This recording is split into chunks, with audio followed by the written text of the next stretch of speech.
پروردگار این دنیا رو امتحان قرار داده است، هیچ ذره رو به حساب نمیماند. حالا ببینید پروردگار میگوید که چیز فمن یعمل مثقال ذره خیرا یره و من یعمل مثقال ذره شرا یره.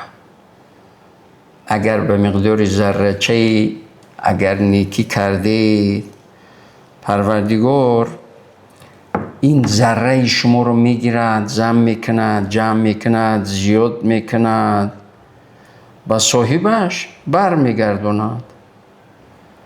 حالا با اون اندازه‌ای که انجام داده است بر نمیگرداند، جمع میکند، زیاد میکند، پس بر میگرداند. اگر به هر یک نیکی ما رو به همون نیکی به اندازه خودش بید.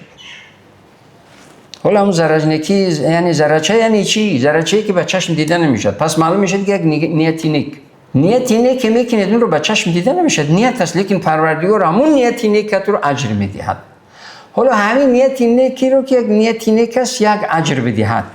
فردا روز قیامت هم حالا 100 سال عمر دیدید، بگید پروردگار بگید که شما 100 سال عمر دیدید، 100 سال نیکی کردید، 100 سال من در عوضش برای شما جنت میدهم.